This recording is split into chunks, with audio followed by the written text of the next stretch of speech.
안녕하세요. 한가족 문진석 대표와 이서연 소장입니다. 최근에 국토부에서 엄청난 힌트를 발표했습니다. 투자자에게 더 없는 희소식이죠.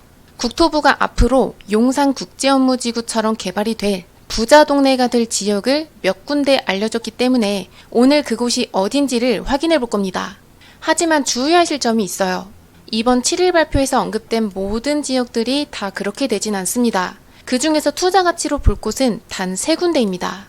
제가 여러분들께 향후 10년 안쪽으로 서울에서 가장 큰 변화가 있을 곳이 어딘가요? 라고 질문을 한다면 10분 중에 9분은 아마도 용산이라고 하실 겁니다. 가장 큰 이유로는 용산공원과 용산국제업무지구 때문이죠. 특히 한강과 용산역을 끼고 있는 용산국제업무지구는요, 16만 평의 대규모인데다가 구릉지 하나 없는 평지입니다. 강남 GBC 부지에 버금갈 만큼 좋은 위치라고 할 수 있어요. 이곳은 용적률 1700%나 적용이 됩니다. 그래서 앞으로 최고 100층 높이의 빌딩 숲으로 개발이 될 것입니다. 이 개발 규모는 서울시뿐만이 아니라 한나라의 수도를 통틀어서도 유례가 없는 규모예요. 그래서 여기서부터 중요합니다. 이렇게 대규모 업무지구가 들어서면 생기는 일, 과연 뭘까요? 자연스럽게 주변의 지가가 상승합니다. 땅과 아파트와 빌라, 할 것 없이 모든 부동산들이 오르죠. 그래서 우리는 앞으로 이렇게 업무지구가 개발이 되는 곳 인근에 투자를 할수록 시세 차익을 높게 가져갈 수 있습니다. 그래서 오늘 영상에서는 이번 7일 국토부 발표에서 용산국제업무지구처럼 개발될 지역 3군데 정도를 살펴보고 또 그곳에 투자할 물건이 있는지까지 한번 저와 함께 확인해 보겠습니다. 전체적으로 선도지구 16군데가 발표가 됐습니다. 공간혁신구역으로 선정이 된 곳은 아래와 같습니다. 도시혁신구역과 복합용도구역, 입체복합구역 이렇게 3가지로 나뉘어져요. 차이점을 쉽게 말씀을 드린다면 도시혁신구역은 용도와 밀도에 제약이 없이 자유롭게 개발이 가능한 화이트 존입니다.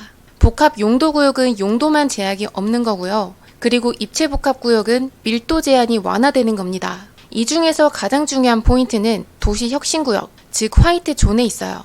서울에는 굉장히 많은 규제들이 있지만 화이트 존에서는 규제 상관없이 개발이 가능합니다. 용산국제업무지구 또한 이 화이트 존으로 지정이 돼서 1700%의 용적률 개발이 될 수 있었던 거고요. 그래서 말 그대로 내가 원하는 용도에 원하는 높이만큼 건물을 올릴 수 있고 또 그만큼 땅의 가치 또한 높아지는 거죠. 예를 들어 볼게요. 같은 지역에 있습니다만 땅의 용도가 제2종 일반 주거지역과 상업지역으로 나뉜다면 집값 차이가 몇 배 이상이 나는데요. 그 이유가 바로 용적률 때문입니다. 그리고 서울에서 이 화이트존으로 개발이 되는 곳 3군데부터 빠르게 찾아본다면요. 양재역과 김포공항역과 청량리역입니다. 이곳들이 바로 국토부가 알려준 용산국제업무지구를 따라갈 입지입니다. 가장 먼저 양재역을 보겠습니다. 이 조감도처럼 아래에는 지하철역과 GTX C노선이 들어오고요. 이 위로는 서초구청과 함께 업무지구로 개발이 됩니다. 이게 면적 자체는 크진 않아요. 하지만 여기에서 정말로 중요한 것은 따로 있습니다. 바로 남쪽에 있는 양재 IC와의 연계성이에요. 양재 IC 일대는 이미 R&D 거점으로 준비 중이죠. 그래서 그에 따라서 인근의 유통부지들이 고밀도로 개발이 될 계획입니다. 현재 LG와 KT 연구시설도 증축이 가능하도록 검토 중에 있고요. 양재 시민숲역의 인근에 있는 강남 대로변의 2종 일반 주거지역은 준주거지역으로 상향이 가능합니다. 그리고 또 최근에는 화물트럭 터미널 부지도 용적률 800%를 받아서 58층의 높이로 개발됩니다. 참고로 여기가 계속 말씀드리는 양재 IC예요. 이뿐만이 아닙니다. 원래는 양재동까지만 지정이 됐었던 ICT 특정개발진흥지구가 최근에는 개포 4동까지 추가 지정이 되면서 양재동과 개포동 전부 개발 압력이 더욱더 높아진 상황입니다. 그렇다면 양재 2동과 개포 4동의 일대에 우리가 투자할 만한 곳도 있는지 한번 확인을 해봐야겠죠. 양재 2동은 저번에 1구역의 모아타운이 선정이 된 이후로 2구역과 6구역도 선정될 거라는 기대가 있었습니다만 소유주들의 반대가 많아서 결국에 미선정됐습니다. 이때의 좋지 않은 분위기가 지금까지 이어지고 있어요. 그렇지만 인근의 업무지구 개발로부터 지속적으로 재개발 압력이 가해질 곳인 만큼 장기적인 투자로 보신다면 괜찮습니다. 그리고 한 가지 더 장점이 있다면 이 일대는 전세가가 좀 높아요. 그래서 입지가 좋은 곳에 소액으로 들어가신다면 장기 투자자분들께는 적합한 지역입니다. 그리고 바로 옆에 개포 사동도 한번 볼게요. 제가 대략적으로 4개 구역을 표시를 해봤는데요. 1구역은 신속통합계획으로 현재 추진 중에 있습니다. 또 2구역과 3구역은 모아타운으로 추진 중이고 4구역은 공공재개발로 추진 중에 있어요. 여기에서 참고할 사항이 있다면 3구역은 상가가 많아서 미선정된 이력이 있고요. 그리고 2구역은 이번에 모아타운으로 신청을 할 계획입니다. 마지막으로 개포 사동에 들어가는 시세도 한번 살펴보겠습니다. 투룸을 기준으로 했을 때 매매가는 4억대 후반 정도, 전세가는 2억대 중반 정도 필요하고요. 내 초기 투자금은 2억대 초반이면 가능합니다. 우리가 두 번째로 볼 지역은 김포공항역입니다. 이 일대 또한 화이트존으로 지정이 돼서 복합 환승시설과 지식산업시설과 같은 업무지구로 개발이 됩니다. 사실 이 김포공항은요, 국내선이 주였기 때문에 지금까지 인천공항처럼 주목을 받지는 못했어요.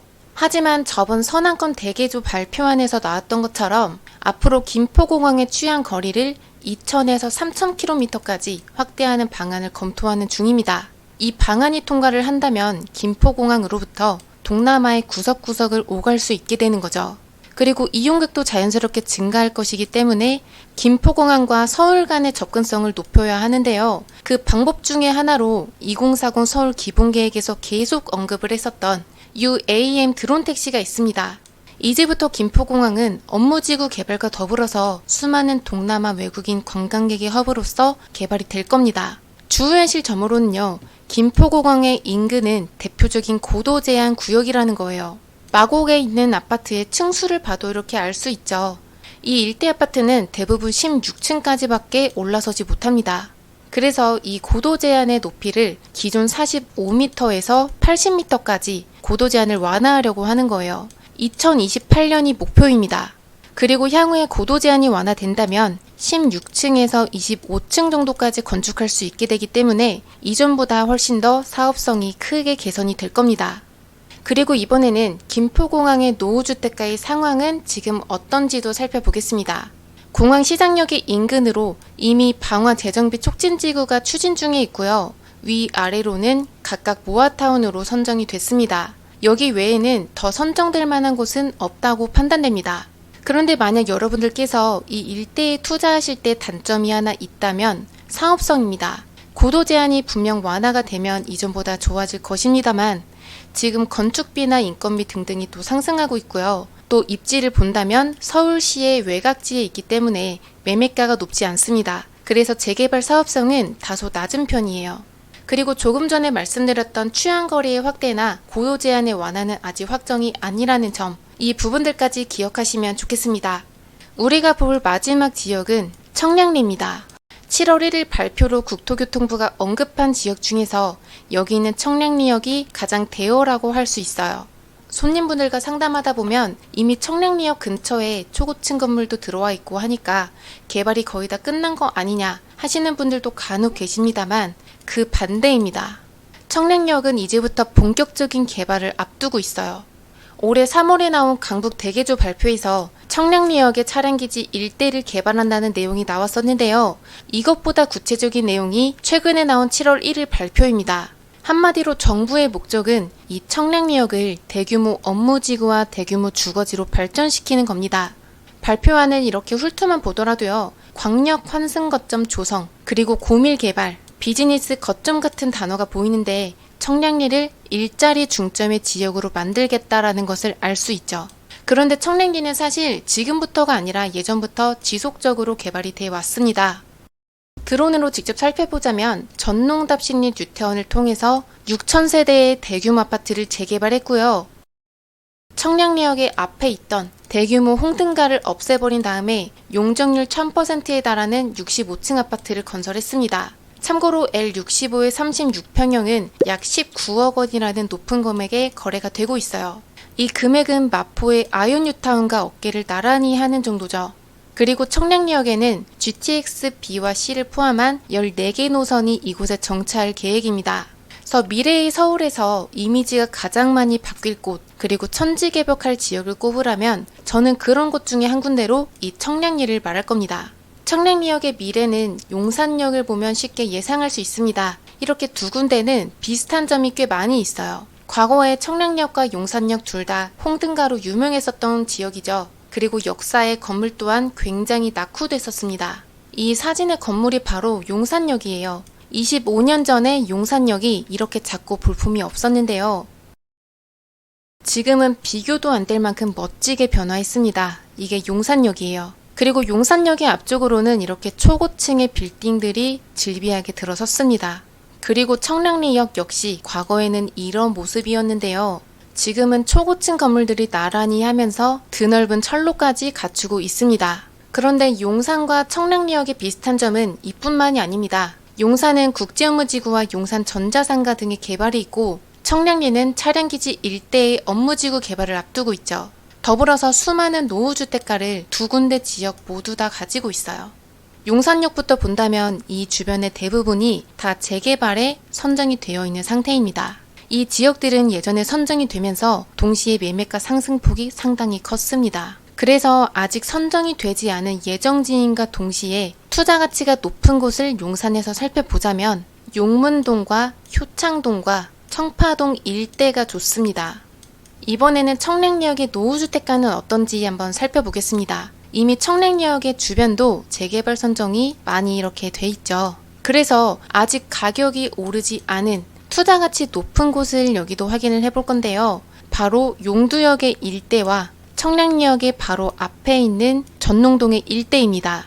전농동의 진행 상황을 볼게요. 과거에 역세권 시프트로 추진했던 당시에는 이렇게 구역도가 넓었습니다만 법이 개정됨에 따라서 지금 현재는 역세권 활성화 사업을 추진하고 4개 구역으로 나눠서 진행하고 있습니다.